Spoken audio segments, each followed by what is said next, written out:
Bienvenidas, bienvenidos, bienvenides a esta, creo que es la 21 sesión de este seminario. Estamos muy contentas y contentos con Moisés de tener con nosotros a Carmen Rodríguez López. Ahorita la vamos a presentar. Y bueno, decirles que es un gusto estar en este seminario que ha tenido muy buena recepción. Hoy vamos a ver un tema pues vital, ¿no? Muy interesante en relación a Turquía. Entonces, Moisés, si quieres presentar a la doctora. Sí, doctora Márgara, muchas gracias. Muy buenos días, colegas.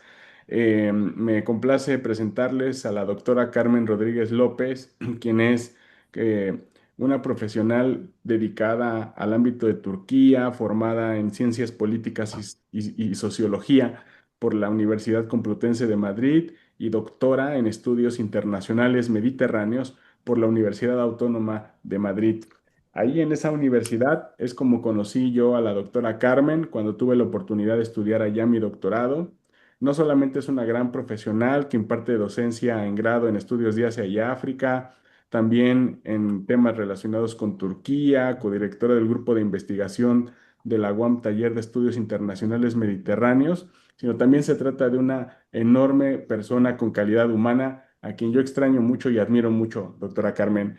Quiero decirles antes que sus principales líneas de investigación son los estudios turcos contemporáneos en las áreas de democratización, sistemas de partidos, geopolítica crítica, política exterior y género, que esas son más o menos las líneas de investigación que maneja la doctora. Tiene un montonales de publicaciones, 2 libros coeditados, 20 capítulos de libro aproximadamente, y yo nada más me estoy basando en el currículum de la página de internet de la UAM. Seguramente hay más cosas que en estos momentos me voy a permitir saltar para que nosotros tengamos pues la oportunidad de escuchar su exposición en este seminario El Giro Solidario. Adelante, doctora Carmen, muchísimas gracias y muchísimas gracias como siempre a la doctora Márgara Millán por estar aquí coordinando el seminario y sobre todo gracias a ustedes por estar con nosotros y por acompañarnos en esto que es Solo por y con Palestina. Adelante, doctora Carmen, gracias. Muchísimas gracias, Moisés. Muchísimas gracias, Márgara, por ser mis anfitriones hoy aquí para esta charla para la UAM, pero bueno, pues y también para todos aquellos que se nos quieran, una UNAM, y para todos aquellos que se nos quieran unir esta tarde en España, allí mañana, son las 9 en México. Es de verdad para mí un honor ser invitada por una universidad a la que admiro tanto, a la que aprecio tanto y a la que tengo tanto estima afectiva y desde luego intelectual. Y es un placer desde luego también ver a Moisés, a quien le extrañamos mucho aquí en Madrid. Pero bueno, siempre es un gusto volver a reencontrarnos. Y yo quería de verdad dar las gracias por invitarme a pensar en la materia de esta charla, que además luego se convertirá en un capítulo del libro. Y bueno, pues lo que les voy a contar es un poco en el estado en el que me encuentro de este capítulo, ya muy avanzado, y estaré encantada de recibir comentarios, sugerencias, cuestiones en la segunda parte, después de mi explicación, que puedan ayudar a mejorar ese planteamiento. Por supuesto, voy a centrarme y voy a abordar con detalle y detenimiento lo que es la política de Turquía hacia Palestina después del 7 de octubre, pero mi capítulo tiene una ambición también histórica, que es situar ese posicionamiento en una trayectoria a largo plazo que se va a retrotraer después de la Segunda Guerra Mundial. ¿Por qué? Porque el foco de mi investigación se va a centrar en el análisis de los discursos que van a realizar los representantes del gobierno y de la presidencia turca en la Asamblea General de Naciones Unidas, que se reúne, como ustedes bien saben, cada septiembre desde finales de los 40, de la década de los 40. Los discursos que llevan a cabo los representantes de los países en la Asamblea cada septiembre refleja cómo ven ellos el mundo, cómo sitúan, cómo representan las cuestiones geopolíticas más importantes, donde consideran que hay que poner todo el foco de atención, expresan sus filias y sus fobias geopolíticas, señalan los principales conflictos y problemas que abordan de manera unilateral o multilateral y plantean también a veces pues, formas de solucionar estas cuestiones. Entonces yo quería, primero como una persona que se ha dedicado todo lo que ha podido a desarrollar a desarrollarme en el ámbito de la geopolítica crítica, estos discursos tienen un contenido enorme, históricamente muy potente y muy sustancial, porque es un discurso que se produce a un auditorio universal, donde los países representan, como digo, la situación mundial, pero también se representan a sí mismos en la situación mundial, ¿no? ¿Qué papel consideran que sus países deben tener en esos conflictos, problemas, soluciones, etcétera? Entonces, eso es un poquito mi planteamiento. Con lo cual, ¿qué les propongo para esta sesión? Pues que vayamos un poquito al pasado, voy a esbozar un poquito esas relaciones Turquía-Israel-Palestina desde finales de los años 40 hasta la fecha, y luego ya me detendré más en pues, los tres últimos años recientes, abordando no solo lo que ha hecho el gobierno del AKP y los partidos en el Parlamento turco respecto a esta cuestión, sino también cuáles, y de nuevo, siguiendo esta línea histórica continuista, cuáles han sido sus discursos sobre este tema en Naciones Unidas. Entonces, voy a ver si me permite la aplicación compartir. Efectivamente, me va a dejar. Aquí lo estoy viendo. Muy bien. Pues voy a ponerlo en modo de presentación. Y bueno, pues empiezo con un mapa antiquísimo de 1920 en el que vemos un imperio otomano ya a punto de disgregarse, en el que pues, aparece Palestina en el representada, y esto es importante porque a pesar de que el kemalismo, una vez que se constituya la República en 1923, va a intentar separarse de su pasado otomano, sin embargo, pues ese pasado, por supuesto, que va a tener una enorme significación política e ideológica y sobre todo, bueno, pues en la cuestión en la que nos vamos a centrar. Aquí tenemos un mapa en la que vemos en azul lo que sería más o menos la Turquía actual, y rodeado de azul, pues en blanco, esos territorios que llegó a conquistar el Imperio Otomano en África, en el norte de África, en Asia y, por supuesto, en Europa, que es precisamente el primer continente en el que se expande, en el continente europeo. Como decía anteriormente, una vez que se conforma la República Kemalista, la República de Turquía en octubre de 1923, se intenta posicionar a Turquía dentro de la órbita de los países europeos y luego, después de la Segunda Guerra Mundial, en lo que va a ser el bloque occidental. El kemalismo lo que va a pretender es tener un Estado fuerte, un Estado que ha sobrevivido a las cenizas del Imperio Otomano y que, bueno, pues después de la Guerra de la Independencia, como así se conoce en Turquía, que tiene lugar entre 1919 y 1922, consigue el reconocimiento prácticamente de las fronteras que estamos viendo hoy mismo. Utilizo aquí el cursor, y esas fronteras van a ser reconocidas en el Tratado de Lausana de 1923. El kemalismo no va a ser irredentista, no va a ser nostálgico con los territorios otomanos en ningún caso, pero estos territorios van a tener, desde luego, un enorme peso así todavía. De hecho, una de las más antiguas legaciones diplomáticas que va a tener esta nueva república va a ser la establecida en Jerusalén ya en el año 1925, estando Jerusalén, como ustedes bien saben, bajo mandato británico. Pero nos da una cuenta de, a pesar de ese rupturismo que supuso la República de Turquía, también veremos ese continuismo y ese legado otomano, ese pozo en decisiones de este calado. No me quiero entretener más aquí porque voy a saltar ya al momento después de la Segunda Guerra Mundial. Y en la Primera Guerra Mundial Turquía forma parte del grupo de países que van a apoyar a Alemania en esta contienda.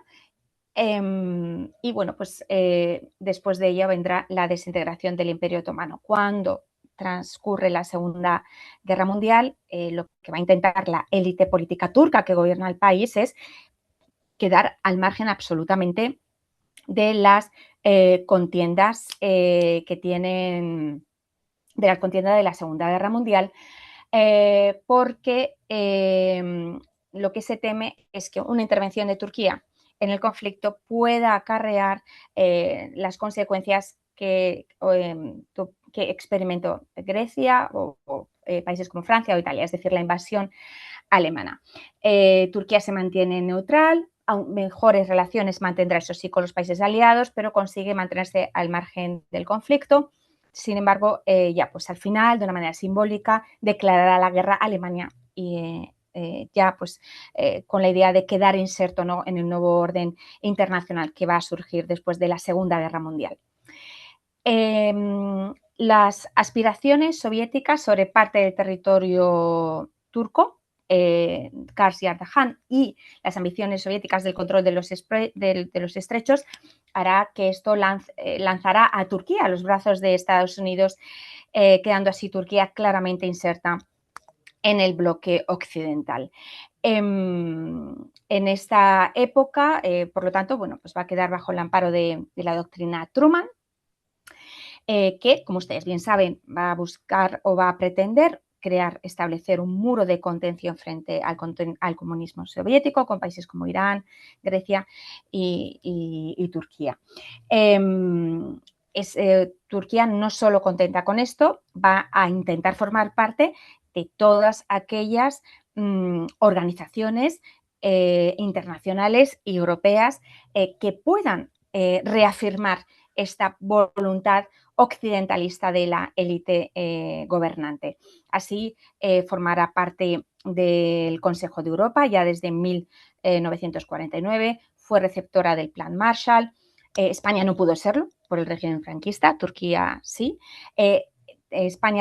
Turquía formará parte de la OTAN desde 1952 y algo que no pudo ser España hasta la caída del franquismo. También Turquía podrá ser país asociado de la Comunidad Económica Europea en 1963, por supuesto forma parte de la OCDE, etc. Es decir, Turquía va a tener una clara visión occidental en su política exterior, esta va a ser su prioridad clara y esto es muy, muy importante para que entendamos ciertas decisiones que va a tomar la élite turca respecto a la cuestión palestina. Por esta compromiso y vocación occidentalista absoluta que llevará incluso pues en algunos momentos no tener en cuenta o dejar de lado esta cuestión como una cuestión prioritaria. Y así entramos más en materia. Pues empezamos un poco pues, por lo que les decía anteriormente, ¿no? En 1925 Turquía ya estableció una representación consular en Jerusalén bajo mandato británico. Después de la Segunda Guerra Mundial se opuso al plan de partición en 1947. Hay claramente un posicionamiento más en sintonía, ¿no?, con las voluntades árabes de la zona. Formó parte, junto a Estados Unidos y Francia, de la Comisión de Conciliación para Palestina de Naciones Unidas en 1948, pero ya en 1949 el gobierno turco reconoció al Estado de Israel. El gran motivo, pues precisamente, como decía, esa posición en el bloque occidental, esa determinación occidentalista que Turquía va a querer expresar de manera determinante después de la Segunda Guerra Mundial. En la década de los 50, Israel y Turquía cooperaron en ámbitos militares y económicos. Eso no es óbice para que Turquía fuera crítica con Israel durante la crisis del Canal de Suez en el 56 y, de hecho, acaba retirando a su embajador de Tel Aviv y lo sustituye por un encargado de negocios. Y en esta época hay que destacar que en 1958 se crea una alianza informal entre el primer ministro de la época turco, Adnan Menderes, y el primer ministro israelí, David Ben Gurion, que establece la doctrina de la periferia.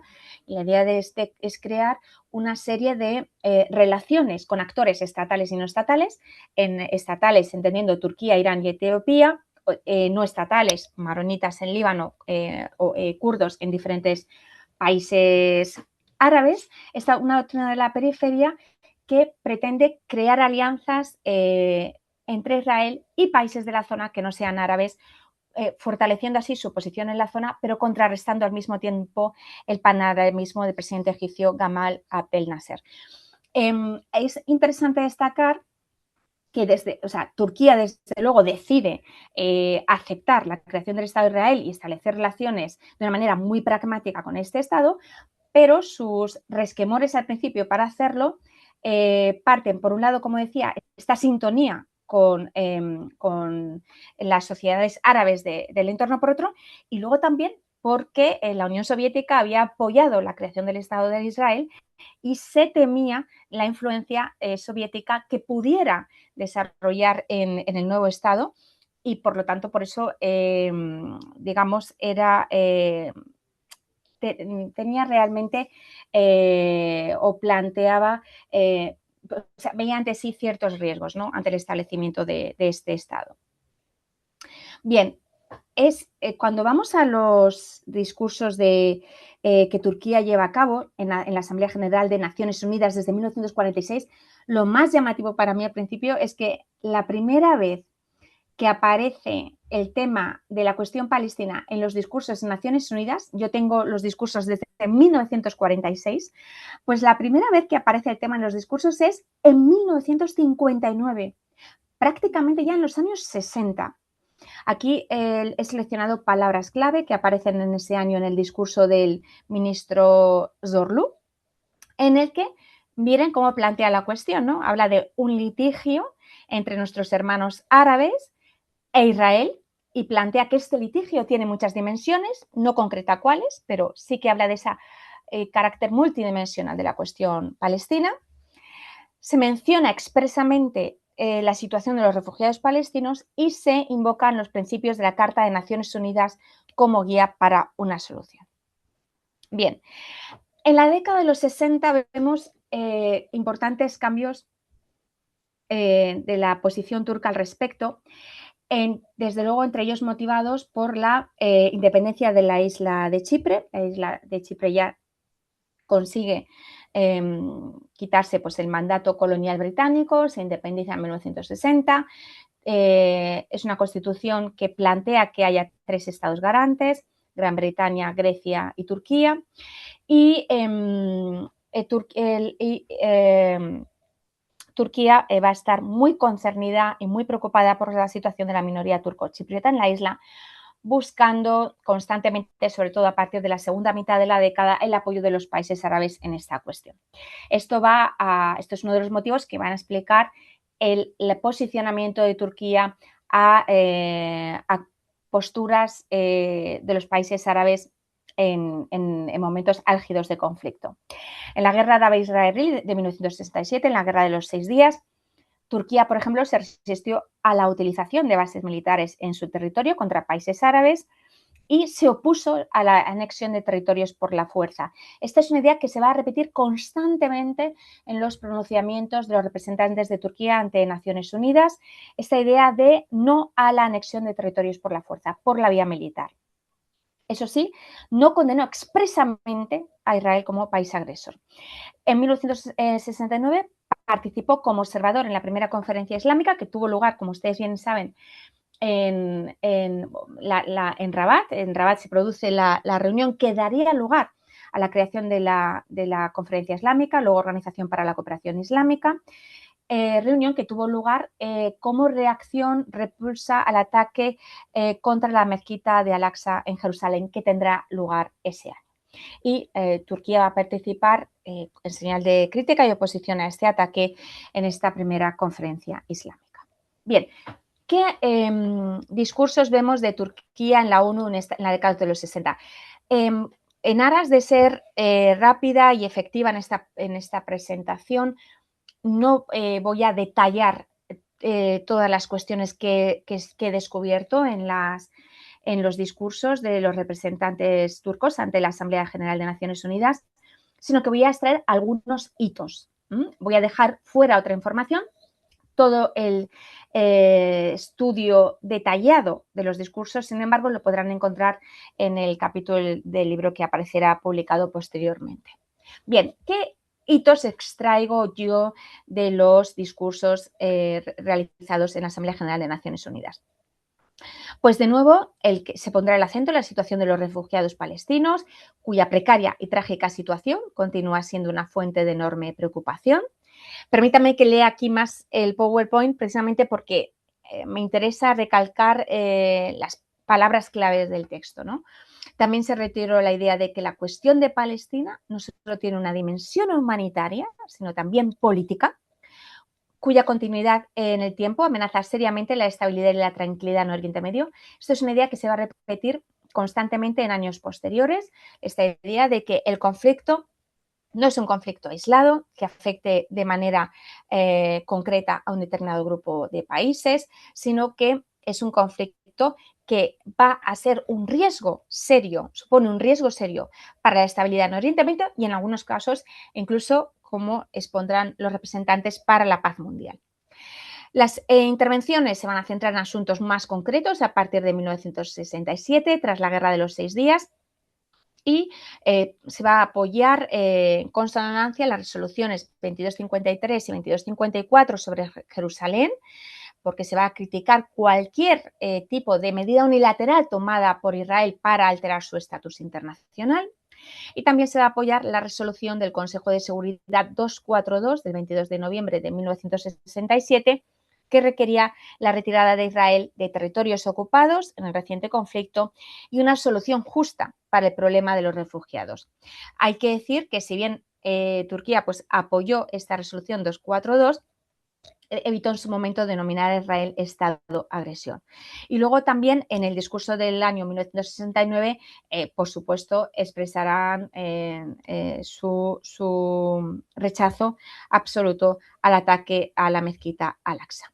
Bien, en los años 70 que nos encontramos, bueno, pues hay dos, es una década de enorme inestabilidad económica, como bien saben. Además, en 1974 se produce la intervención turca en la isla de Chipre, que acaba convirtiéndose en la ocupación de la parte norte de la isla. Esto va a producir que Turquía sufra un embargo por parte de Estados Unidos, que sufra también la condena por parte de algunos países europeos. A esto se suma la crisis económica. Todo esto va a favorecer también un acercamiento a las posturas de los países árabes respecto al conflicto árabo-israelí. En 1973, de hecho, se vuelve a evitar el apoyo a Israel desde sus bases militares, mientras que presuntamente sí que habría permitido el uso de sus bases a la Unión Soviética para reabastecer a Egipto y a Siria. Y un paso importantísimo, en 1979, el gobierno de Bülent Ecevit aprobó la apertura de una oficina diplomática en Ankara de la OLP. Bien, ¿qué posicionamiento vamos a ver de Turquía en Naciones Unidas en los años 70? De nuevo, se posiciona claramente en contra de la anexión territorial por vías militares, por la fuerza, por parte de Israel, y rechaza las medidas que intentan modificar de manera unilateral el estatus internacional de la ciudad de Jerusalén. Sigue apoyando la resolución 242 de 1967 y muy importante, a partir de 1975 se va a hablar expresamente de la necesidad de reconocer los derechos nacionales del pueblo palestino y de su derecho a fundar un Estado-nación. Un año más tarde, en 1976, no solo se posicionó el representante turco en la reafirmación de los derechos inalienables de los pueblos en Palestina, ¿no? Su derecho a la autodeterminación, la independencia nacional y la soberanía, sino que se va a invocar que el único representante legítimo de Palestina es la OLP y que debe actuar, debe participar como actor en igualdad de condiciones en todas las mesas, en todos los eventos, en todos los foros en los que se aborde la cuestión palestina. Y muy interesante también, en 1977 se va a producir la primera mención explícita a la expansión de los asentamientos de colonos que van a ser consideradas por no solo el ministro de Asuntos Exteriores en 1977, sino posteriormente como uno de los grandes obstáculos para la paz. Bien, ¿cuáles son las cuestiones que Turquía va a destacar como más importante para ella en esta cuestión a finales de la década? De nuevo, la inadmisibilidad de aceptar la anexión de territorios por la fuerza, el objetivo de llevar de conseguir el fin de la ocupación territorial mantenida por Israel desde el 67, la reivindicación de los derechos inalienables y legítimos de los palestinos y la independencia, soberanía y la seguridad de las fronteras reconocidas de todos los estados de la región. En estas intervenciones se reconocerá a la OLP como el único representante legal del pueblo palestino. Bien, ¿qué nos encontramos en los 80? En los 80 el Parlamento israelí va a declarar Jerusalén en su integridad como la capital de Israel. En respuesta, Ankara cerraría su consulado en Jerusalén en 1980, lo volvió a reabrir en 1992 y Turquía sufre un golpe de Estado de enorme calado y de enormes consecuencias en 1980. La representación diplomática, de hecho, en aquel país, en Israel, se va a reducir al puesto de segundo secretario. Y esto es muy llamativo porque después del golpe de Estado, 1980, que se produce en 1980, va a gobernar una junta militar hasta 1983. Una junta militar muy afina además a Estados Unidos, a los gobiernos occidentales, y sin embargo es tal la repercusión que tiene la decisión unilateral por parte del Parlamento israelí de considerar Jerusalén como la capital única e indivisible de su estado, que esto hace que hasta los militares, con una vocación claramente atlantista, claramente occidentalista, pues como digo, van a mantener un discurso duro contra Israel al respecto en esta época. De hecho, llegando, como digo, a reducir disminuir el nivel de la representación diplomática en el país, que volverá a elevarse encargado de negocios en 1986. En esta década lo que vamos a ver es un difícil equilibrio, porque conforme pasen los años, precisamente las relaciones tan estrechas entre Turquía y Estados Unidos van a engrasar las relaciones con Israel. Y de hecho hay parte de la élite turca que va a afirmar expresamente que es consciente del peso del lobby israelí dentro de Estados Unidos y que considera favorable poder conseguir sus simpatías, y esto se verá en la mejora de las relaciones políticas y económicas con Israel, pero al mismo tiempo se va a condenar el trato de Israel hacia la población palestina, especialmente durante la primera intifada, y se reconoció el Estado de Palestina ya en 1988. Bien, ¿cuál va a ser la posición de estos representantes turcos en Naciones Unidas, ¿no?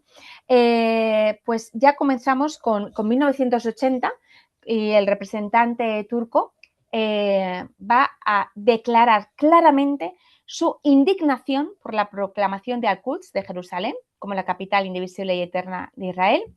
También va a criticar la política de la expansión de los colonos en territorios árabes, atentos a esta palabra, ocupados en Palestina.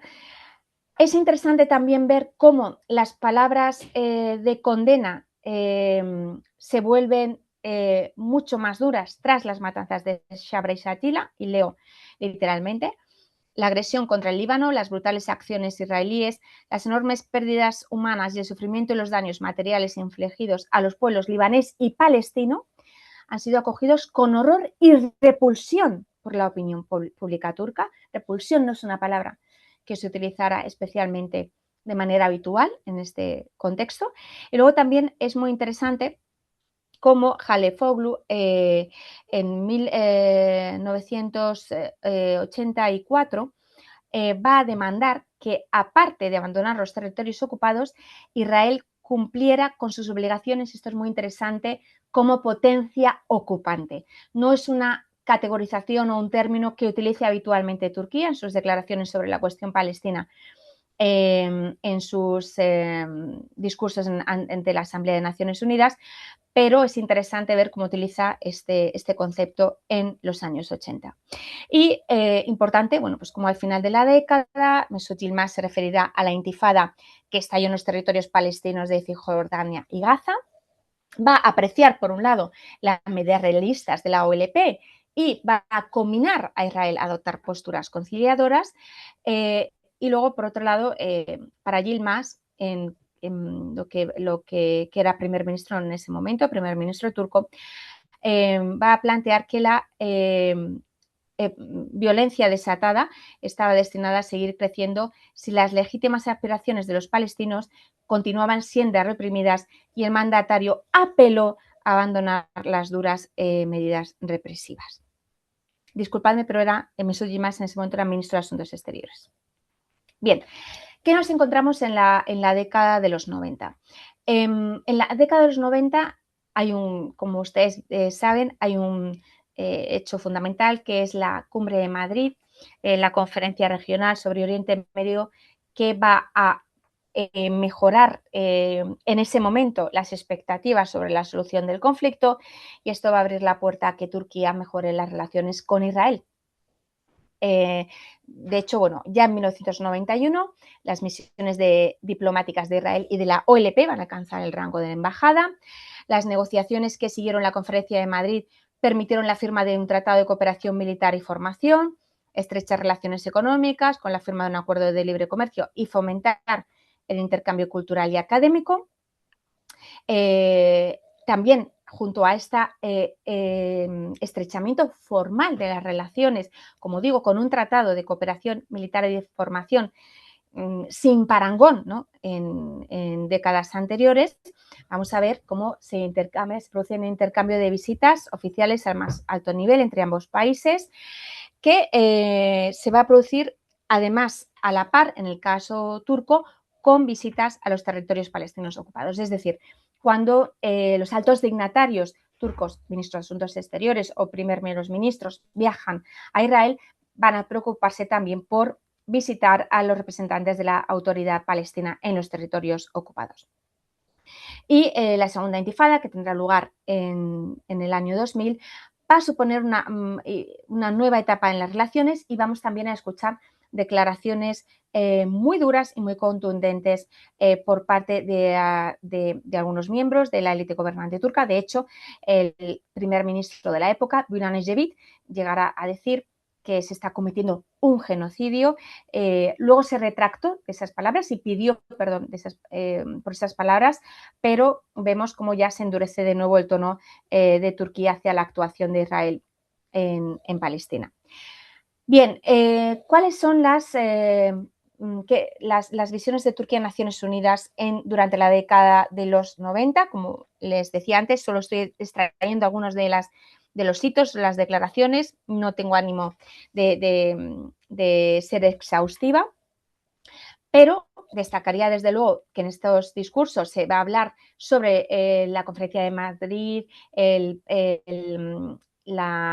Plan de Oslo como un punto de inflexión histórico, y Turquía va a reivindicar las buenas relaciones mantenidas con todas las partes implicadas en la disputa, y también va a reivindicar su participación activa, como decía uno de los representantes, en todas las dimensiones de las negociaciones multilaterales, comprometiéndose a su vez a ayudar económicamente la reconfiguración económica de Gaza y Jericó, así como comprometiéndose a participar en una presencia internacional, se entiende tipo cascos azules a requerimiento de las partes. El tono en los discursos se va a ensombrecer al final de la década, en la que se habla de un giro peligroso y se apunta a que las actividades de los colonos israelíes, y abro comillas, y las horribles actividades terroristas realizadas por los enemigos de la paz han puesto, cierro comillas, al proceso de paz bajo una gran presión. En 1999 y 2000 las percepciones son más optimistas, muy especialmente en el contexto de las negociaciones de Camp David del año 2000, y de nuevo Turquía se va a presentar como un actor con buenas relaciones con las partes israelíes y palestinas, y lo que según los representantes, pues habría requerido su intervención en las negociaciones que habían llevado a cabo con la mejor intención del mundo, y que si se les volvía a requerir, pues ellos estarían encantados. Un ejemplo de esta intervención la tendremos precisamente cuando se produce la segunda intifada, y luego posteriormente se va a producir el asedio a los cuarteles generales, a la sede de Yasser Arafat, y tanto el ministro de Asuntos Exteriores turco como el ministro de Asuntos Exteriores griego, Ismail Cem y Yorgos Papandreou, respectivamente, negociaron para finalizar con el asedio de Arafat. O sea que en esta época Turquía va a tener un papel muy activo en los sucesos, ¿no? De hecho, como ya digo, habrá en esta primera década de los 2000, va a estar marcada por esta segunda intifada. Turquía, de hecho, va a participar en la elaboración del informe Mitchell, que va a intentar tanto entender las causas como elaborar soluciones para el conflicto.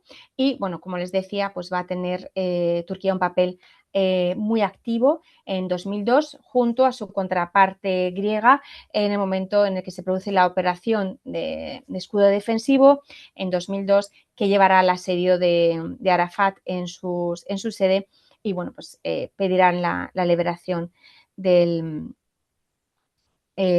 Arafat también conjuntamente. Esto ya nos sitúa en la década de los 2000, cuando llega la AKP al poder, concretamente en el año 2002, y van a apoyar tanto la hoja de ruta del cuarteto como la Iniciativa Árabe por la Paz de 2002. Y en esta época, si bien las relaciones pues también van a experimentar sin duda tensiones por la cuestión palestina, pues también serán testigos de importantes avances en la relación entre Israel y Turquía, sobre todo a partir de la retirada de Israel de Gaza en 2004. De hecho, Recep Tayyip Erdogan, primer ministro turco, visitará Israel un año más tarde, en 2005, y va a proponer, de hecho, la creación del Foro de Ankara, que es un foro económico apoyado por la industria turca, que busca reconfigurar industrialmente la zona fronteriza entre Israel y Gaza a través del paso del Erez, y ayudar a la reconstrucción de la zona a través de esta inversión industrial, ¿no? Se va a firmar un acuerdo de libre comercio con Palestina en 2004. Recordemos que ya había un acuerdo firmado de la década anterior con Israel, y la Agencia de Cooperación y Coordinación turca TICA va a establecer una oficina en Ramallah en el año 2006 y luego una sucursal en Gaza 6 años más tarde, en 2012.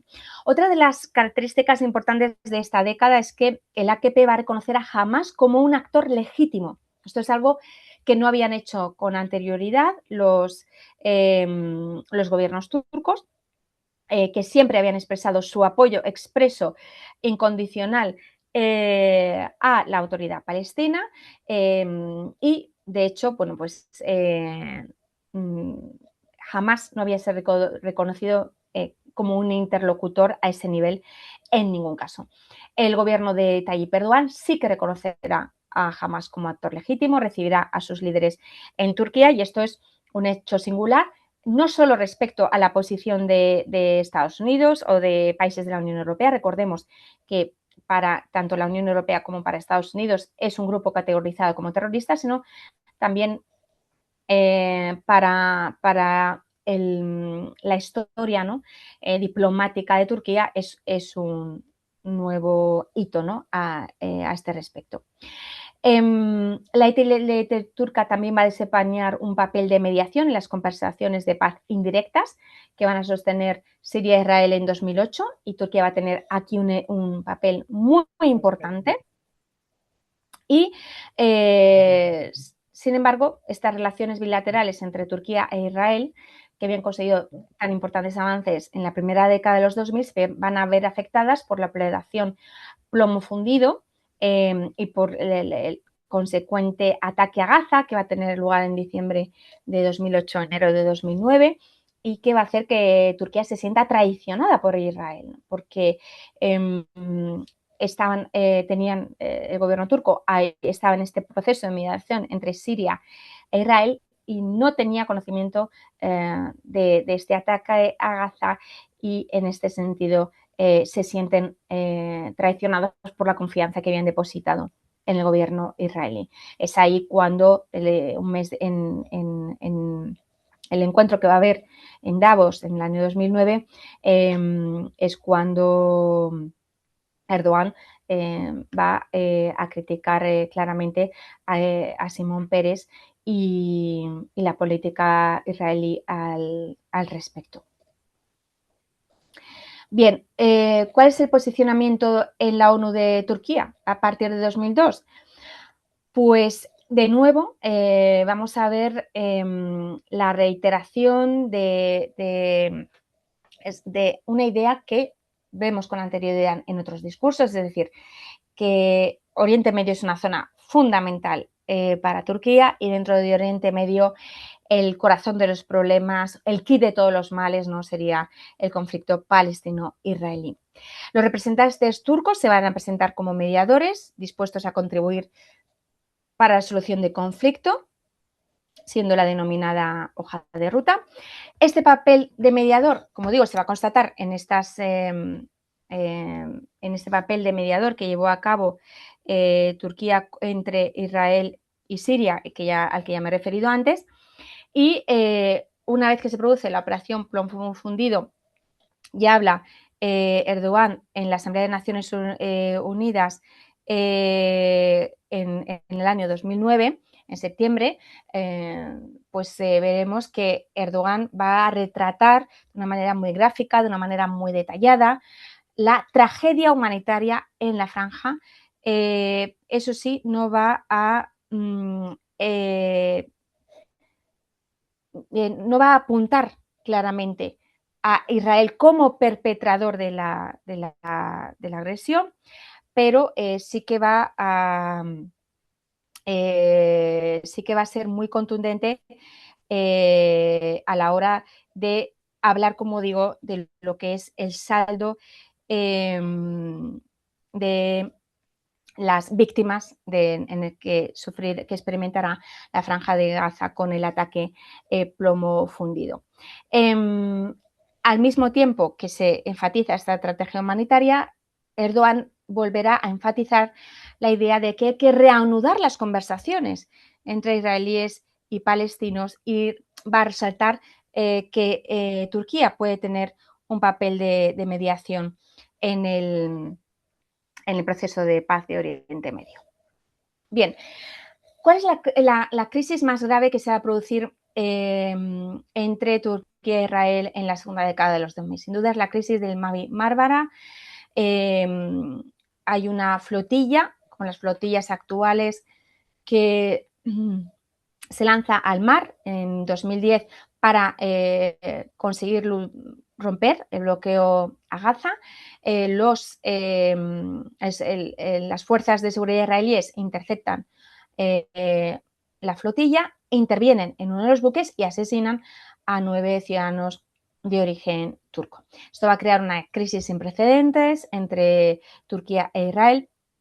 Y de hecho, bueno, pues las cosas se irán recomponiendo a lo largo de los años, y gracias a la mediación estadounidense, que va a conseguir que Netanyahu reconozca y pida cierto perdón por esas actuaciones, hablando de errores operativos en 2013, lamentando que hubiera lesiones y la pérdida de vidas, pidió perdón al pueblo turco y acordó llegar a un acuerdo sobre la indemnización económica solicitada por Turquía.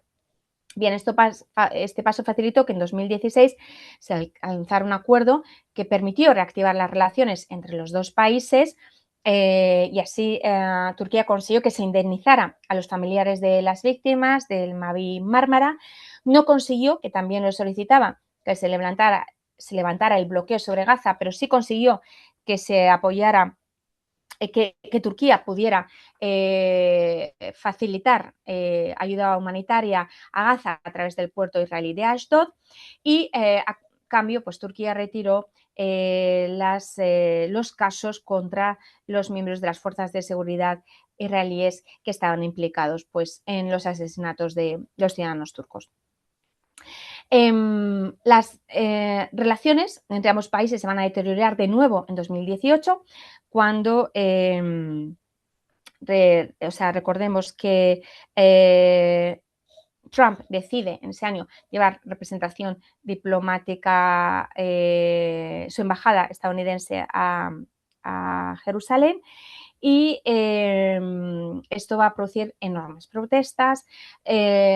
En consecuencia, las protestas van a ser brutalmente reprimidas. Se calcula que al menos murieron 60 personas y esto va a producir también la ruptura de relaciones entre Turquía e Israel, que se irá recomponiendo a partir de 2021. Aquí tenemos dos factores importantes. Por un lado, de nuevo, la presión estadounidense y toda esta idea de los acuerdos de Abraham, de mejorar las relaciones de los países de la zona con Israel, pero también porque se produce un cambio de gobierno en Israel y esto va a favorecer el acuerdo con Turquía. En 2022, de nuevo, se van a restablecer las relaciones diplomáticas al más alto nivel entre ambos países. Bien, ¿qué posiciones va a tener Turquía en esta época en los 2000? Aquí, sin duda, rescato la intervención de Erdogan como primer ministro en la Asamblea General de Naciones Unidas en 2011. Recordemos que había ocurrido el evento del Mavi Mármara y, por lo tanto, en este discurso sí se va a mencionar de manera expresa a Israel, al que se le acusa de no haber cumplido, abro comillas, y dice: para ser sinceros, el problema en este contexto lo causa el gobierno israelí. Quienes gobiernan el país toman cada día medidas que, en lugar de allanar el camino hacia la paz, levantan nuevas barreras para alcanzarla. Por lo tanto, son los territorios palestinos los que están bajo ocupación, no el territorio israelí. Lo que exigimos a Israel es claro. Israel debe pedir perdón, pagar una indemnización a las familias de nuestros mártires y levantar el bloqueo de Gaza. Hasta que Israel cumpla estas exigencias y dé pasos en esta dirección, nuestra postura no cambiará. Permítanme también enfatizar desde esta tribuna que no tenemos ningún problema con el pueblo de Israel. Nuestro problema surge de las políticas agresivas del actual gobierno israelí. Las intervenciones a lo largo de los 2000 van a reflejar los altibajos en las relaciones turco-israelíes y es importante mencionar que en 2015 Ahmed Davutoglu va a apuntar en sus referencias al conflicto árabo-israelí la cuestión de los lugares santos ubicados en la explanada de las mezquitas como parte fundamental del proceso de paz. Es un momento también en el que se ha producido, llevamos varios años experimentando las primaveras árabes y sus consecuencias. Es un momento en el que la política exterior turca, a partir de 2011, va a cambiar el foco y en vez de poner el foco en sus relaciones atlantistas y europeas, que no deja de lado, pero que habían sido, digamos, el faro habitualmente y tradicionalmente de la política exterior turca a lo largo de décadas, bueno, pues a raíz de la primavera árabes, la élite política turca ve la oportunidad de capitalizar todos estos cambios de régimen para afianzar la influencia de Turquía en la región y establecer relaciones con gobiernos afines. Este énfasis en la situación de la explanada de las mezquitas tiene que ver con esa idea de posicionar a Turquía en el ámbito de los países árabes del Islam suní como también una referencia en este ámbito. Bien, y ya entramos pues, en la época más actual, en el cuál ha sido el posicionamiento del gobierno turco tras el 7 de octubre. Y por supuesto, como no podía ser de otra manera, pues los ataques del 7 de octubre y la respuesta israelí van a afectar evidentemente las relaciones entre los estados. El Ministerio de Asuntos Exteriores turco le hace un comunicado inmediatamente después de los ataques, que van a condenar contundentemente la muerte de civiles y que va a pedir a las partes contención para evitar una escalada, abogando por una salida duradera al conflicto a través de la vía de los dos estados. Pero el deterioro en las relaciones se venció, sin embargo, en muy poco tiempo, precisamente con la retirada de embajadores. Primero fue la retirada de la embajadora israelí en Turquía en octubre y luego ya se retiró el embajador de Turquía en Tel Aviv en noviembre de 2023. Bien. ¿Cuáles van a ser algunas de las medidas que va a tomar Turquía al respecto? En primer lugar, desde esta fecha, Turquía va a solicitar en diversos foros y organismos internacionales de manera constante un alto el fuego indefinido, la entrada de la ayuda humanitaria a la franja y promovió la solución de los dos estados con un Estado palestino independiente y soberano, con plena integridad territorial, basado en las fronteras del 67 y con Jerusalén Este como capital. De manera unilateral, pues el gobierno turco además impuso restricciones al comercio con Israel en abril de 2024, primero a 54 productos. Estas restricciones al comercio se planearon para que estuvieran vigentes hasta que Israel proclamara un alto el fuego y permitiera el paso de la ayuda humanitaria de manera continuada y suficiente. Y este embargo se va a endurecer en mayo de 2024 cuando Turquía anunció la suspensión de todas las transacciones comerciales de exportación, importación y tránsito con Israel. Esta decisión también se vio influida por las elecciones locales que tuvieron lugar en Turquía en abril de 2024, en las que un partido islamista muy crítico con el gobierno turco porque consideraba que no hacía lo suficiente en la cuestión palestina, pues consiguió arrancarle algunas alcaldías a la AKP.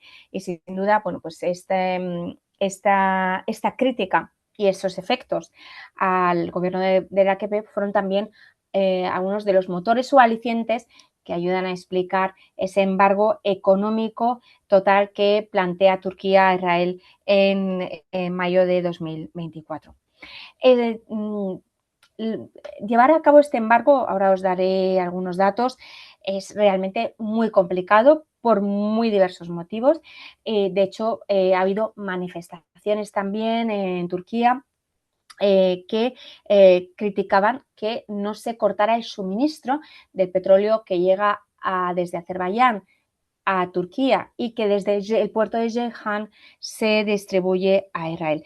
De hecho, la compañía operadora, la British Petroleum, ha sido llevada a juicio en Inglaterra por contribuir a promover el comercio y la exportación de petróleo a Israel en un momento en el que está siendo juzgado por genocidio en la Corte Internacional de Justicia. Por lo tanto, aunque Turquía sin duda ha llevado a cabo pues, un paso de enorme calado, sobre todo si lo comparamos con países de la zona, esto no se dice para que haya recibido críticas por la dificultad y por las imposibilidades de llevar a cabo ese embargo de manera total. De hecho, si vemos según datos de UN Trade Commerce, las exportaciones de Turquía a Israel estaban en torno a los 5.000 millones y medio de dólares en el año 2023 y quedan reducidos a unos 1.500 de dólares en 2024. Las importaciones también bajan, las importaciones de Turquía desde Israel, de unos 1.600 millones de dólares en 2023 a unos 600 millones de dólares en 2024, mientras que las exportaciones de Turquía a Palestina van a subir. En 2023 habrá como unos 132 millones de dólares en exportaciones y luego estas exportaciones de Turquía a Palestina van a incrementarse de manera notable, subiendo casi 800 millones de dólares en el año 2024. De hecho, hay voces críticas que plantean que parte de esas exportaciones cubren, digamos, productos que fueron finalmente a territorio israelí. En cualquier caso, fuera esto verdad o no, lo cierto es que sí que se produce en datos objetivos una caída de ese comercio bilateral y, como digo, es muy difícil también controlar que este embargo sea efectivo porque por el problema de los terceros puertos, es decir, un barco puede cargar en Turquía teóricamente para llevar a ese cargamento a un segundo país y, sin embargo, bueno, pues el tercer destino puede ser de Israel, con lo cual, como digo, es muy difícil que es controlar el embargo de una manera total y efectiva. Bien, ¿cuál es el posicionamiento turco tras el 7 de octubre? Y quiero destacar aquí dos cuestiones, no solo la posición del gobierno turco, del gobierno de Tayyip Erdogan, sino también del resto de partidos políticos. La discrepancia de algunos partidos políticos con el gobierno se ha concretado sobre todo en torno a dos cuestiones. Una, por la interlocución con Hamas. Hay partidos políticos que no están de acuerdo con que sea considerado un interlocutor legítimo. Y otra de las críticas hacia el gobierno, como les comentaba antes, viene por el hecho de que se ha considerado que las medidas tomadas contra Israel en el contexto del genocidio eran insuficientes y que se tenían que haber tomado medidas más duras. Aún así, nos encontramos que es una contundente unanimidad entre los partidos políticos del Congreso turco. La vimos el 12 de octubre de 2023, cuando se adoptó una declaración conjunta en la que se pedía a todas las partes moderación para evitar consecuencias irreparables, proteger a los civiles en todas circunstancias y evitar prácticas que supongan un castigo colectivo. La declaración también invitaba a Palestina e Israel a retomar las negociaciones para alcanzar una solución permanente sobre la base de los dos estados.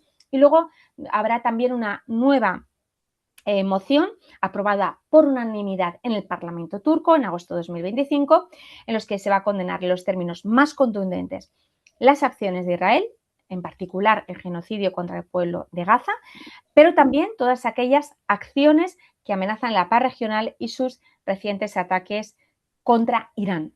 Asimismo, harán un llamamiento a todas las instituciones internacionales y a los gobiernos que han permanecido en silencio frente a la agresión de Israel para que asuman su responsabilidad conforme al derecho internacional y la diplomacia. ¿Qué nos encontramos en el ámbito de la población, de la opinión pública? Pues una clara simpatía hacia la población palestina. Por ejemplo, en una encuesta realizada por la compañía Gundemar en julio de 2025, con más de 2.000 participantes, el 83% expresó su apoyo a Palestina y el 81% consideraba importante, desde luego, lo que estaba aconteciendo en Gaza. Bien. ¿Participación de Turquía en foros multilaterales sobre Palestina? Bueno, pues Turquía forma parte del Comité para el Ejercicio de los Derechos Inalienables del Pueblo Palestino de Naciones Unidas, fundado en 1975. También es miembro de la Comisión Asesora de la UNRWA desde 1949.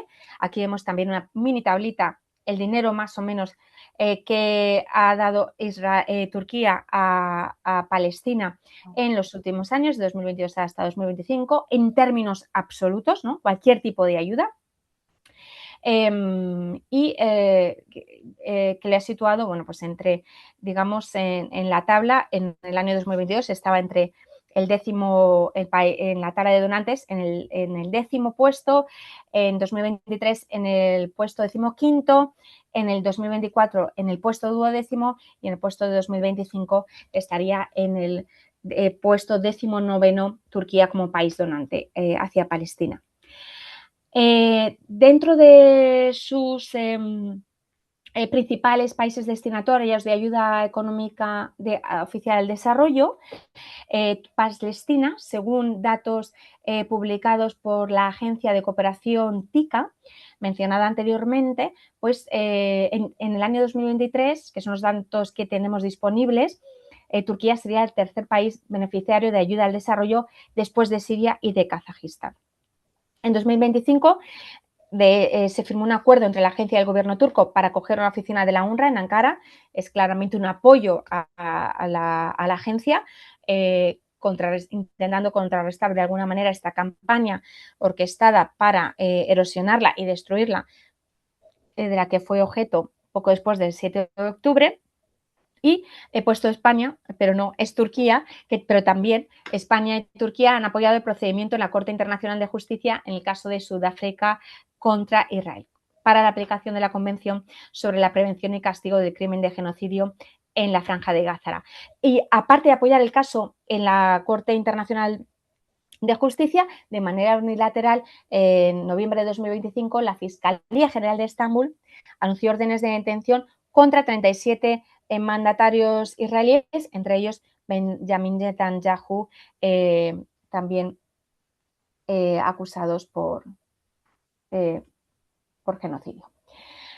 Bien, otros foros en los que Turquía forma parte sobre la cuestión palestina. Turquía forma parte del grupo de La Haya, que fue establecido por Sudáfrica y Colombia conjuntamente para promover acciones que pudieran remitir las consecuencias de la ocupación en los territorios ocupados palestinos, y también forma parte del Grupo de Contacto Árabe Islámico para Gaza, que fue creado después del 7 de octubre con el objeto de buscar una salida negociada al conflicto. Turquía participa en la Junta de Paz, establecida en el marco del Plan Trump y recogida en la resolución 2803 de 2025 del Consejo de Seguridad, que teóricamente va a incluir una fuerza internacional de estabilización. Bien, ustedes saben que la Junta de Paz está ahora mismo en un momento de anquilosamiento. La cuestión financiera es sin duda una cuestión clave. Países que se habían comprometido a cantidades importantes, a miles de millones de dólares, pues todavía no han participado económicamente en la Junta de Paz. Y esto, y las razones también es porque no se sabe, no hay una enorme opacidad, no hay transparencia a la hora de hablar de cómo se va a gestionar el dinero y para qué se va a gestionar el dinero, teniendo en cuenta además todas las críticas que ha recibido la Junta de Paz porque no consiguen sus principales, porque no ha incluido, para empezar, la representación palestina que convendría para ello, y porque pues se fijaba establecer pues Gaza como un lugar de aprovechamiento económico, dejando atrás toda la cuestión territorial, la reparación y las demandas palestinas, ¿no?, de todas estas décadas.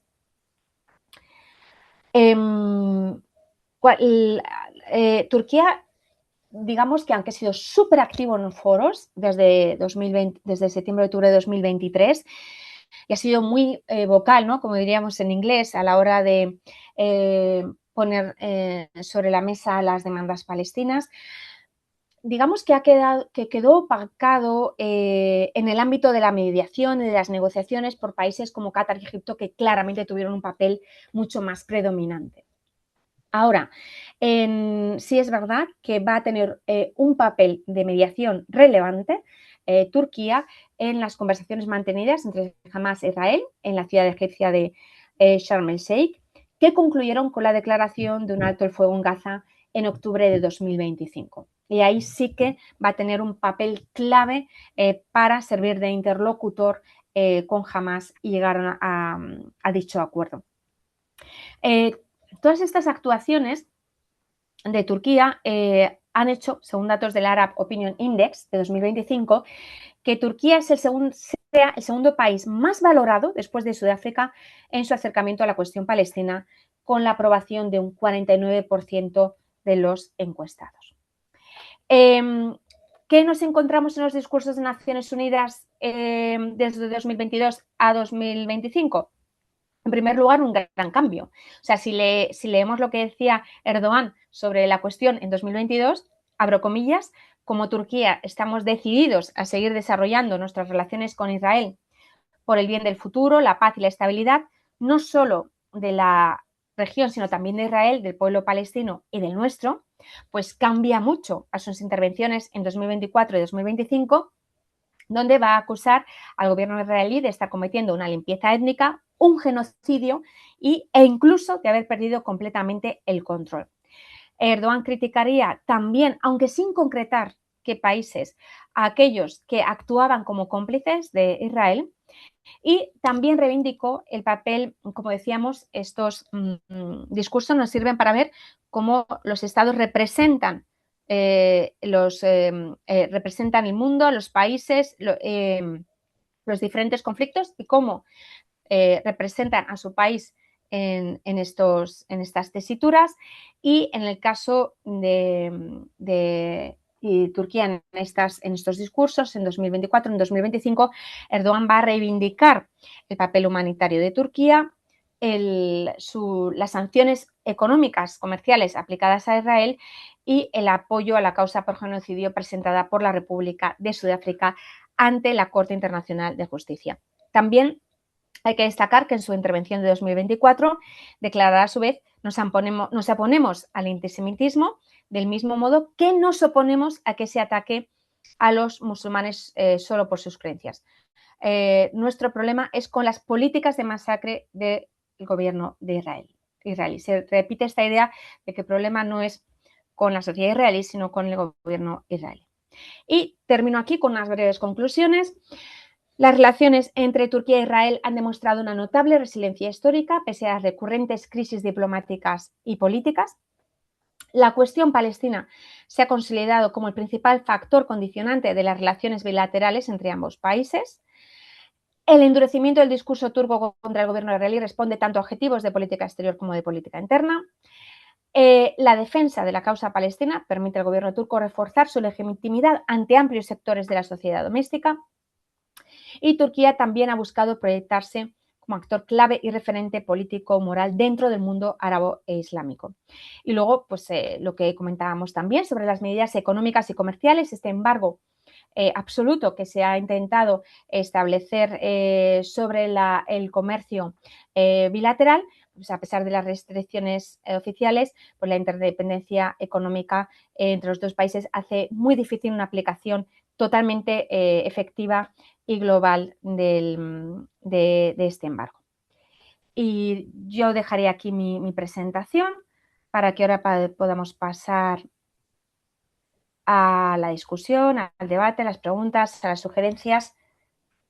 Muchas gracias, doctora Carmen. Muchísimas gracias por esta excelente exposición. Yo le quisiera rogar a la doctora Millán, creo que tiene una agenda un poco apretada el día de hoy, entonces yo le quisiera pedir si ella tuviera algunos comentarios que compartir, que nos lo compartiera a propósito. Doctora Millán, por favor. Sí, sí, muchas gracias, Moisés. Muchísimas gracias, Carmen, por este panorama, pues que nos permite entender un poco más. Yo te quería preguntar dos cosas. Acá tenemos la impresión, o bueno, la conversación con algunos colegas es como de que Erdogan juega un doble papel, o sea, como que una cosa es el discurso y otra cosa es la efectividad de estas medidas. Por ejemplo, en relación al armamento, ¿no? Sí, yo he escuchado que Turquía sigue vendiendo armas a Israel, por ejemplo. ¿Tú qué sabes de eso? O cómo podemos entender un político tan, pues no sé cómo decirlo, tan estratégico y tan, de alguna manera, poco claro a pesar de esas declaraciones tan fuertes que son muy importantes, ¿no? Y que son muy claras. Entonces, ¿cuál es tu opinión realmente de ese gobierno en relación a, pues, a lo que va a poder hacer? Y una curiosidad muy aparte que es, aprovechando tu expertise en Turquía, mm, ¿qué tanto la situación kurda tiene que ver con esta relación y este conflicto, ¿no? ¿Cómo ves tú también esa, como esa tensión en el momento actual? Eso sería, Carmen, y Gracias. muchísimas gracias por tu participación. Sí, Moisés. Gracias, doctora Millán. Si quiere, doctora Carmen, podría pues ayudarnos a resolver estas dudas mientras yo voy viendo qué se va vertiendo en el chat y si alguien más se anima a preguntar otras cosas. Aprovechemos estos minutitos que tenemos. Adelante, doctora Rodríguez. Gracias. Muchísimas gracias. Pues muchísimas gracias, Márgara, por tus preguntas. La posición de Erdogan, pues yo creo que tiene tres patas. Tiene ideología, pero creo que también tiene corazón y también tiene mente en el sentido de pragmatismo hacia su política interior, su política exterior. Aquí conjugamos, desde luego, una visión ideológica que no es nada difícil de adoptar para un partido como el AKP y el pasado que tiene. Recordemos que es un partido, el AKP, que surge en el año 2001 de partidos islamistas previamente ilegalizados, pero ojo, ellos se van a reivindicar como partido demócrata conservador, no como partido islamista. Pero es verdad que ellos viven de partidos islamistas ilegalizados donde la visión hacia Israel siempre fue absolutamente crítica y de rechazo. Eso sí, lo hemos visto también en la charla, la que pega al poder y al revés, o sea, va a intentar, cuando surja la ocasión, en estrechar lazos con Israel en todos los ámbitos, comerciales, armamentísticos, militares, turísticos, en todos los ámbitos. Es la cuestión palestina la que va a dinamitar esas buenas relaciones. La postura de Erdogan, por lo tanto, se pueden, desde, como digo, hay una posición que se alinea con ese pasado ideológico del que viene, con esta idea también muy pragmática de proyectar su imagen para consumo interno. La cuestión palestina es relevante, es importante y tiene un peso en la sociedad turca. Y para proyectar esa imagen en el mundo árabe-islámico, que desde luego eso es evidente desde la intervención que tiene Erdogan en Davos en el año 2009, cuando se enfrenta a Simón Peres y le llama asesino de niños, eso hace que repunte la imagen de Erdogan en los países arabo-islámicos por su defensa de la cuestión palestina. Y, sin duda, de una manera pragmática, él se va a beneficiar de ello. Pero luego también es una cuestión o sea, que digamos que sí que que respecto a otras, ¿no? Sí que también tiene un peso, podríamos decir, personal importante, que luego redunda en este tipo de beneficios. Pero también, como digo, tiene una consideración, como digo, más, o sea, personal que no es desdeñable. Luego, en cuanto a la cuestión armamentística, pues lo pasa también lo mismo que en el tema del embargo. Pues hace unos, tampoco hay tanta información sobre este tema, pero hace unos meses, por ejemplo, descubrimos pues que había una filial en Estados Unidos de una empresa con colaboración turca que vendía armamento a Israel. Todo este tipo de cosas pues son realmente muy difíciles de, como digo, de acabar siendo controladas de una manera efectiva. A veces puede ser por falta de voluntad política, otras veces porque digamos, las diferentes industrias utilizan sus posibilidades para eludir el embargo de cualquier tipo. Y luego, en cuanto a la situación kurda, lo más reciente y lo más relevante que hemos tenido hasta la fecha ha sido respecto a la situación de las fuerzas democráticas sirias en Siria, en el norte de Siria. Ha habido enfrentamientos, como ustedes saben, entre el gobierno de Damasco y las fuerzas democráticas sirias.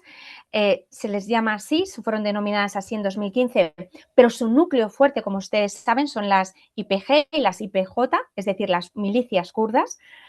Y cuando bueno, se produce este cambio de régimen en Siria, las fuerzas democráticas sirias van a intentar mantener su autonomía en la zona conocida, ¿no? En un principio como Rojava, luego ha cambiado su denominación en 2 ocasiones, pero es esta zona del norte de Siria donde las fuerzas democráticas sirias aspiraban a establecer una autonomía kurda. Y sí que se sabe que buscaron en su momento apoyo de Israel para conseguir mantener esta autonomía, pero finalmente pues hubo enfrentamientos entre las fuerzas democráticas sirias y Damasco, que acabaron con la firma de un pacto a principios de año, de este año. Este pacto lo que prevé es la integración paulatina de las fuerzas democráticas sirias, tanto en el ejército sirio como en la administración estatal siria. ¿Qué habría conseguido, digamos, cuál ha sido el canje? Las fuerzas democráticas sirias habrían sacrificado sus aspiraciones territoriales a cambio de conseguir derechos culturales y de conseguir ciertas aspiraciones de participación política que, eso sí, deberían estar totalmente blindadas en la futura constitución siria. Y una vez que de hecho digamos que la cuestión, no digo que se solucione, porque esta integración plantea desde luego muchísimos desafíos, pero una vez que se firmó este pacto, Erdogan a su vez comunicó que esto facilitaría el actual proceso de negociaciones que se está llevando a cabo entre el gobierno turco y el PKK, representado por Abdullah Öcalan. Se han dado en un primer momento, se dieron pasos importantes en este proceso de negociaciones. Lo novedoso es que en Turquía, por primera vez en la historia turca, vemos al principal partido de ultranacionalista turca, MGP, también apoyar este proceso de paz, pero es verdad que ahora mismo está la cosa bastante congelada y que, bueno, pues hay se está condicionando el éxito de este proceso de paz o el siguiente paso del proceso de paz al total desarme del PKK, que hasta ahora se ha llevado a cabo de una manera simbólica, y parece que el gobierno turco no está dispuesto a llevar a cabo importantes pasos en este proceso de paz hasta que no se produzca este desarme, lo que podría desmoralizar a algunos colectivos kurdos que esperan decisiones que se podrían tomar mañana mismo sin afectar a la legislación turca, como por ejemplo la liberación de su famoso líder político, Selahattin Demirtas, y que está en la cárcel desde 2016 y son pasos que todavía el gobierno turco pues no ha dado y por lo tanto digamos que ahora hay como un statu quo, enfriamiento de esta cuestión que sí creemos que está desmoralizando a ciertos sectores kurdos, que consideraban que esta era la gran oportunidad. Sobre todo por lo que digo, porque nunca antes habíamos visto en el Parlamento turco tanto apoyo a un proceso de paz como en esta ocasión. Y bueno, incluso Abdullah Öcalan pidió abiertamente que se desmantelara el PKK, ¿no? Yo creo, bueno, que con esto no sé si hay algo más así por no extenderme más, pero bueno, si tiene más preguntas sobre esta cuestión u otras, pues estaré encantada. Gracias. No, muchísimas gracias. Hay muchas preguntas aquí ya en el chat. Sí. Sí, así es, doctora. Bueno, empiezo con un video que nos compartió por ahí Ileana Villarreal, que la audiencia puede ver, pero también Cristi Romero pregunta, ¿no? Civil Edmonds habla de una conexión entre Erdogan, Epstein y Trump. La pregunta es, ¿qué sabe usted, doctora, de eso? La percepción de Cristi dice que es que Erdogan es que apoya a Palestina por mera actuación. Hay otra pregunta. ¿Quiere que le junte dos o tres preguntas? Vale, Vale. Entonces, esa sería la primera pregunta, ¿no? ¿Cuál es la relación, si existe, de Erdogan, Epstein y Trump y cuál sería su opinión al respecto? Karen Campos pregunta, ¿qué nivel de importancia o papel tienen los países observadores? Al final, no tienen ningún tipo de influencia en la toma de decisiones. No sé si se refiere a alguna instancia en particular, a ver si ahorita nos lo aclara. Eh, Bernardo Mejía pregunta, primero agradecerle por la ponencia y luego dice que desconocía muchísimo de las trayectorias de Turquía respecto a Palestina. Y tiene dos preguntas, doctora Carmen. La primera es si usted considera que Turquía desempeñará un papel importante o relevante para el apoyo de algún futuro establecimiento de un Estado para los palestinos. Y la segunda es si considera usted que tras los intentos de Israel de obstaculizar la paz con los palestinos, Turquía llegue a tomar medidas más contundentes de manera gradual. Y bueno, la cuestión que puntualiza Karen en la pregunta anterior se refiere a los acuerdos de paz, los observadores en los acuerdos de paz. La doctora Millán, bueno, ahora nos dice que se tiene que retirar, tiene agenda apretada el día de hoy y nos manda un saludo para la siguiente sesión. Bueno, esas son las preguntas hasta ahorita, doctora Carmen. Yo también muy tengo bien, algunas, pero me voy a reservar para darle oportunidad a que nos comparta su opinión de estas preguntas del chat. de acuerdo. La primera, la relación Trump-Epstein Erdogan, desconozco sobre este tema. En cualquier caso, sí que podemos decir que en este sentido no ha sido determinante, desde luego, para las relaciones turco-israelíes, como sí que nos hace sospechar en otros contextos. Pero como digo, es un tema que no he abordado en absoluto. En cuanto al tema de los países observadores, también lo que mencionaba antes, no sé si contesto con esto la pregunta, o sea, si hay alguna matización que hacer, lo haré encantada. Pero lo que decía antes, Turquía, por ejemplo, fue muy potente a la hora de exponer el genocidio palestino en la arena internacional en estos años. Y desde luego fue muy asertivo y muy claro a la hora de exponer la situación, pero estaba claro que como país mediador tenía un papel muy escaso o apenas relevante si lo comparamos con Qatar, por ejemplo, o con Egipto. Sí, como decía en mi presentación, tuvo un papel de mediación importante en las conversaciones de Sharm el Sheikh como interlocutor con Hamas. Ahí sí que tuvo un papel importante en ese momento de mediación y en este sí que lo consiguió. ¿Tendrá en el futuro? Pues o sea, realmente está por ver porque, como digo, la Junta de Paz está absolutamente parada. ¿No? Hay muchas sospechas sobre a dónde va a ir a parar el dinero.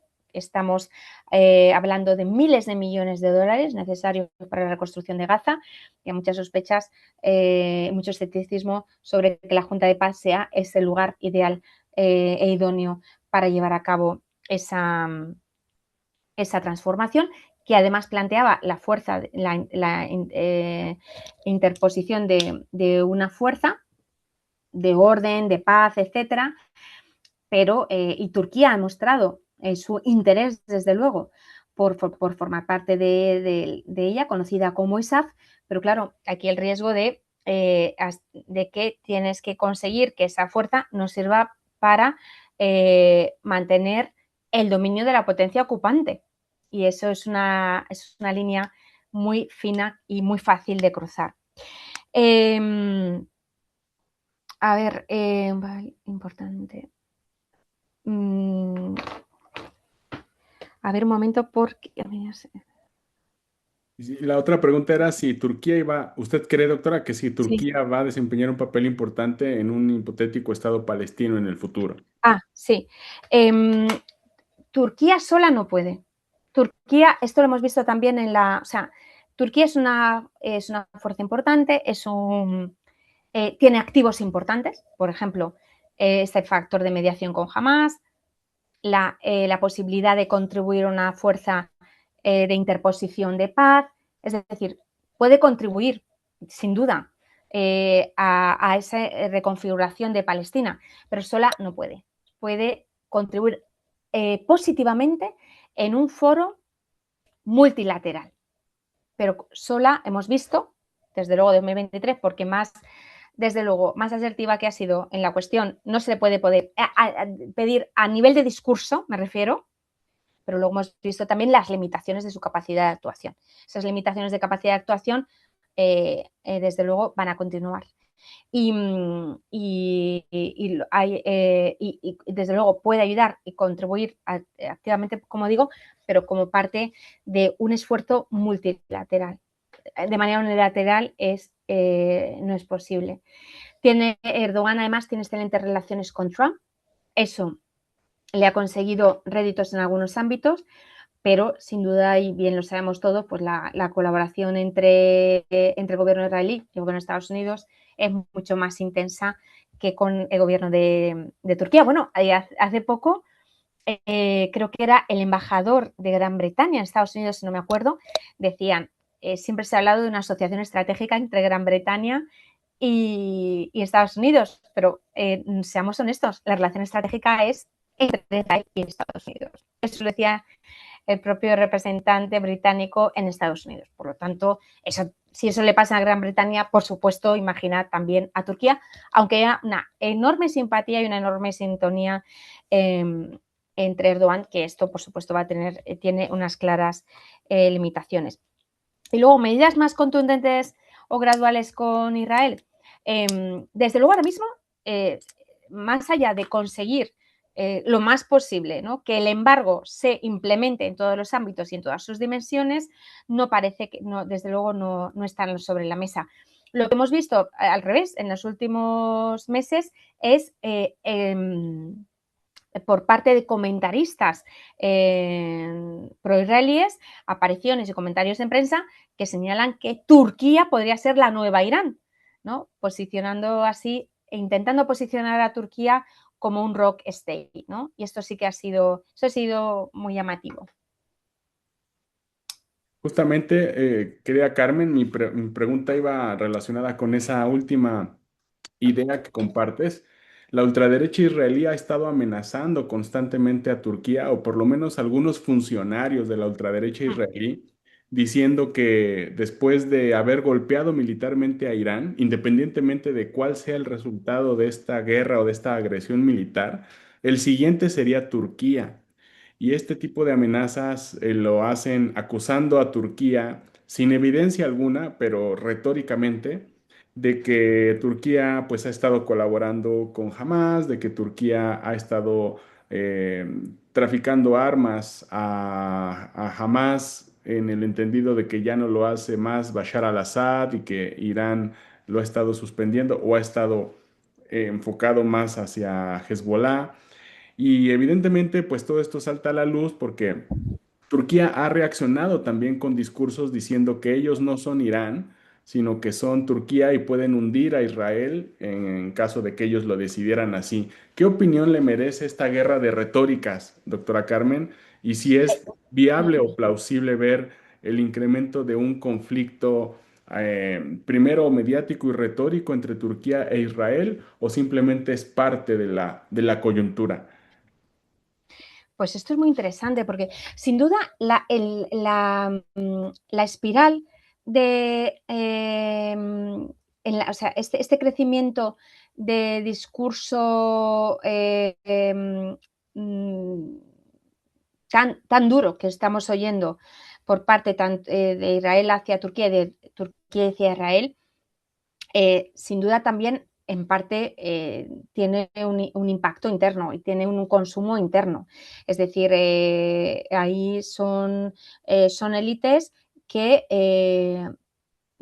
indiscutiblemente se benefician de estos posicionamientos y de este acaloramiento en la retórica, ¿no? Que cada vez pues, se ha vuelto más virulenta. Pero es verdad que las declaraciones que hemos visto señalando a Turquía como un nuevo Irán, y en este sentido, por lo tanto, la idea es Turquía como un nuevo Irán supone que algún día será atacada como ha sido atacado Irán. Ese es el mensaje. Sin duda ha despertado las alarmas e incluso entre los propios analistas turcos, ¿no? No solo ya en Turquía, sino entre los propios analistas turcos, pues cómo ha subido, cómo se ha producido esta espiral de violencia discursiva. También, es verdad que para algunos sectores de la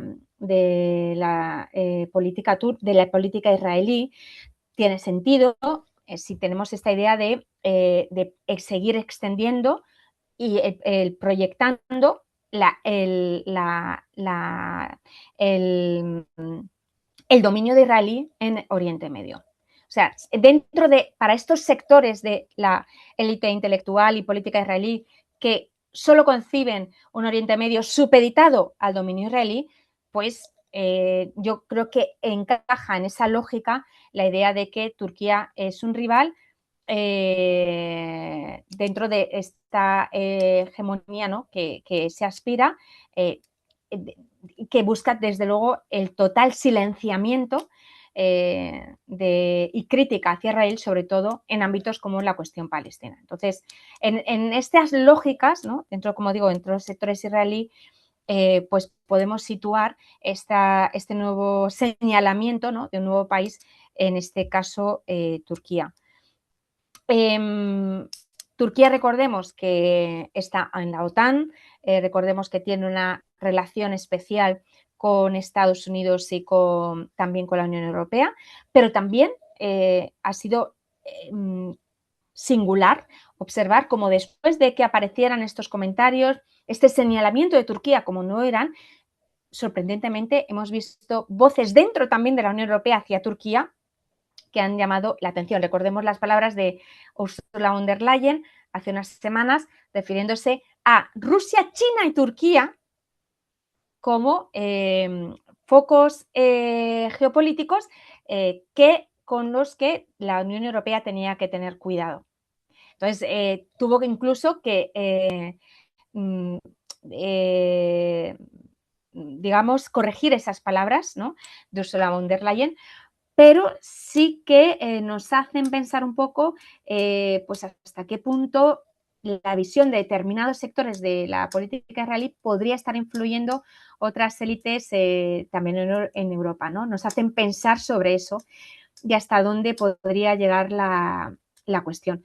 Pero yo tampoco, o sea, desde un punto de vista racional y lógico, Turquía es los lazos que tiene Turquía económicos, de seguridad, geográficos, etcétera, con la Unión Europea, el comercio bilateral, etcétera, lo que supondría desestabilizar un país como Turquía para la Unión Europea, yo creo que bueno, pues esto haría que un ataque hacia Irán, como que se ha llevado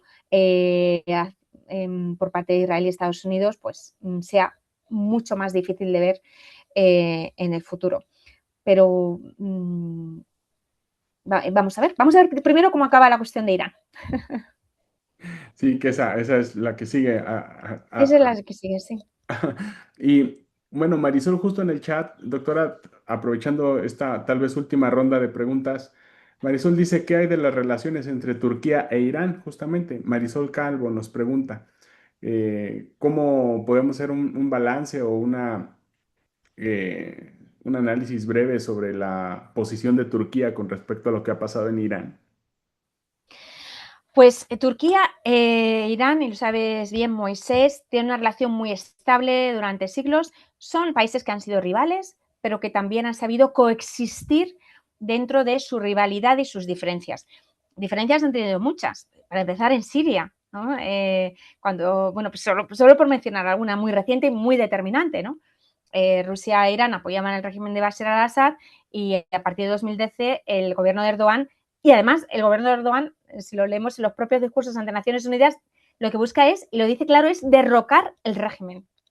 Por lo tanto, pues sí, han sido rivales también en la región y, a veces, bueno, pues han tenido importantes contradicciones, pero en el conflicto actual y ante el ataque a Irán, desde luego, Turquía, que como digo, no tiene una relación para nada fácil con Irán y para nada. Y no, en este sentido no podemos decir que lo haya defendido como un país aliado y amigo, pero sí que se mostró muy determinado, o sea, no ese es el discurso que tiene hacia Irán, ¿de acuerdo? Pero sí que tiene, como tendría hacia, yo qué sé, pues por ejemplo, como tendría hacia Palestina, ¿no? Esa cercanía, para nada tiene esa cercanía hacia Irán, y eso queda clarísimo en el discurso. No es un país que se considera enemigo, pero no es un país que se describe como un país aliado. Pero lo que sí hemos visto es una Turquía claramente determinada a intentar parar el conflicto, cuyas consecuencias pueden ser terribles. Para empezar, ya no solo en el ámbito bélico, sino en el ámbito económico. Se espera una crisis económica de enorme impacto y Turquía lo teme enormemente. Solamente ya el turismo se ha visto afectado, ¿no?, para la campaña de este verano, con lo que supone para la economía turca. Y como lo hemos visto, teniendo un papel de mediación muy importante también junto a Qatar, Pakistán y Arabia Saudí. Y vemos claramente que en su idea, ¿no?, está la de parar el conflicto sí o sí cuanto antes. Eso sí que, ese compromiso sí que lo hemos visto de una manera decidida y desde luego porque, como digo, las consecuencias del conflicto están todavía por ver y ya están teniendo un claro y negativo impacto para Turquía. Por no hablar de que, bueno, pues cayeron 4 misiles de Irán en la zona, pero que fueron detenidos sin problemas, que no causaron víctimas mortales. Y creo que da un poco también, Irán, digamos, entre comillas, estaba obligado a atacar a todo el mundo precisamente para que quedara claro pues, que atacaba a bases estadounidenses o de uso estadounidense en la zona y que no se trataba tanto de amigos o enemigos, países amigos o enemigos, y que también pues en este sentido todos los países del Golfo que tuvieran bases o Turquía que pudiera tener bases de uso militar estadounidense pues también sería país afectado. Doctora, muchísimas gracias por esta gran presentación, por compartirnos el tiempo y abrirnos la perspectiva sobre cuál es el papel que está desempeñando Turquía en todo esto. Hay que recordar que pues todavía y lamentablemente sigue esta situación en Gaza presente, en curso. El genocidio sigue siendo también una parte fundamental del día a día. Y ahora creo que estamos en un ámbito más peligroso porque como toda la atención internacional se está volcando hacia lo que pasa o no en Irán, se ha dejado de documentar lo que, por ejemplo, en 2024 estábamos viendo en Gaza y particularmente en zonas como la Franja de Rafah o Han Yunis. Y es, pues bueno, peligroso porque al mismo tiempo están pasando cosas dentro de Israel. Por ejemplo, se están adelantando las elecciones para las cuales iban a ser a final de año, se han adelantado unos meses. El destino también político de Netanyahu, pues pende un poco de lo que pasa en Irán y el papel de Turquía en todo este engranaje político, geopolítico que nos ha compartido es muy importante y se puede entender muy bien a través de los discursos que nos compartió. Yo rescato, compañeros y compañeras, un punto que dijo la doctora Carmen a propósito de lo que pasó con la flotilla en el año 2010 en el Mar Mármara. Ahí Israel asesinó, si no mal recuerdo, doctora, dijo 9 ciudadanos. 9. Y esto fue un mensaje de Israel para las flotillas, ¿no? Un mensaje Totalmente. disuasivo. Y a pesar de eso, las flotillas siguen su marcha. O sea, no han cesado, al contrario, se ha incrementado el número de barcos, hay presos, hay tortura, hay interrogatorio, pero ya desde el año 2010 estamos viendo estas formas de intercepción, de represión y en el caso turco de asesinato de Mm. ciudadanos no nacionales de Israel ni de Palestina, sino de extranjero, en este caso turcos, lo cual pues es un punto muy importante para comprender la política sistemática de Israel con respecto a este caso. Doctora, le agradecemos mucho de verdad el tiempo por haber estado con nosotros. Invitamos a seguir el seminario pues cada semana, que a veces lo tenemos cada 15 días. Está totalmente abierta las sesiones para cuando quiera entrar y compartir con nosotros. Le pido también que mande unos abrazos y unos saludos a nuestros colegas en la Autónoma de Madrid y que saben que aquí pues tienen su casa y a pesar de que estamos por Zoom, el tiempo que nos prestan es muy valioso para llevar a cabo este seminario y seguir aprendiendo de Palestina desde todas estas aristas que hemos convocado, para lo cual el caso turco pues es muy importante porque juega mucho Erdogan sobre todo en el caso de Palestina y en todo Medio Oriente. Gracias, doctora Carmen, por estar con nosotros.